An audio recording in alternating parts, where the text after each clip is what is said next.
त्यांच्या खांद्यावर बंदूक ठेवून काही लोक आणि एआयच्या माध्यमातूनही आपण एकूण किती वारकरी याचा अंदाज घेतो आणि असं लक्षात येत आहे की विक्रमी अशा प्रकारची वारी आहे. काय नेमकं मागितलंय आणि आज मी पालखीमध्ये चालताय, दर्शन झाले, काय भावना? माझ्याकरता अतिशय भाग्याचा दिवस आहे. जन्मदिनाच्या दिवशी मला वारीमध्ये चालण्याची संधी मिळते आहे. या ठिकाणी जगद्गुरू तुकाराम महाराज आणि ज्ञानेश्वर माऊली या दोघांचंही दर्शन, त्यांच्या पादुकांचं दर्शन हे घेण्याची संधी मिळणं हा अतिशय भाग्याचा योग आहे. आणि त्याचसोबत हे जे सगळे वारकरी आहेत हे माऊलीचं जिवंत स्वरूप आहे. सगळे वारकरी एकत्रित मिळून माऊलीच्या स्वरूपातच आपल्याला पाहायला मिळतात. त्यामुळे त्यांचं सानिध्य मिळणं ही देखील मला असं वाटतं अत्यंत महत्वाची गोष्ट आहे. म्हणून मी आज खूप आनंदी आहे. सर, ज्या पद्धतीने काय प्रार्थना केली, माऊलीकडे काही मागावं लागत नाही, आपल्या मनातलं त्यांना माहिती आहे. पण दरवेळेस माऊलीला एकच मागणं असतं, चांगला पाऊस पडू दे, शेतकरी सुखी होऊ दे. सर, खूप चांगल्या पावसात सुरुवात झालेली आहे. पंढरपुरात खूप चांगल्या तयारी झालेल्या आहेत.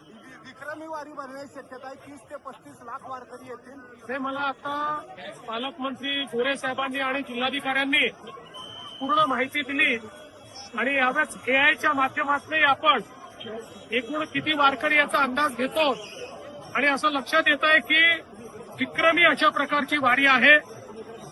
खूप मोठ्या प्रमाणात वारकरी सगळीकडनं इथे आलेले आहेत आणि जुने सगळे रेकॉर्ड संख्येचे यावेळेस तोडण्यात येत आहे. सर,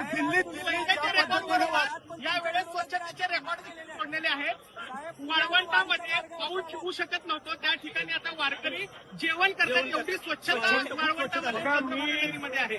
जिल्हा प्रशासनाला, जिल्हाधिकारी असतील, सीओ असतील, एसपी असतील आणि विशेषतः पालकमंत्री जयकुमार गोरे यांनी गेल्या 2 वर्षामध्ये वारीचं स्वरूप बदलून टाकलं. जर्मन हँगर असतील, स्वच्छतेच्या वेगवेगळ्या व्यवस्था असतील, पाद्यसेवा असेल, अशा वेगवेगळ्या गोष्टींनी वारीमध्ये एक नवीन अशा प्रकारचं वातावरण हे जयकुमारजींच्या नेतृत्वात या ठिकाणी आलेलं आहे आणि मला अतिशय याचा आनंद आहे. सर, विरोधकांना सद्बुद्धी मागाल कर, ज्या पद्धतीने दिल्लीत जमा झालेले आहेत आणि ज्या पद्धतीने ड्रामेबाजी चाललेली आहे. मला असं वाटतं की सर्वांनी आपल्या देशाचा विचार केला पाहिजे. आपल्या देशाची बदनामी होणार नाही अशा प्रकारचा विचार केला पाहिजे. आणि विशेषतः मी पहिल्या दिवशीपासून आमचं सगळ्यांचं मत आहे की विद्यार्थ्यांच्या ज्या आशा आकांक्षा अपेक्षा असतील त्या पूर्ण करणं हे सरकारचं कर्तव्य आहे आणि ते आम्ही करू. काही उणिवा राहिल्या असतील तर त्या उणिवा दूर होतील. फक्त त्यांच्या खांद्यावर बंदूक ठेवून काही लोक, विशेषतः काही राजकीय पक्ष या पद्धतीनं कारभार करतायत ते काही योग्य असं माझं मत नाही.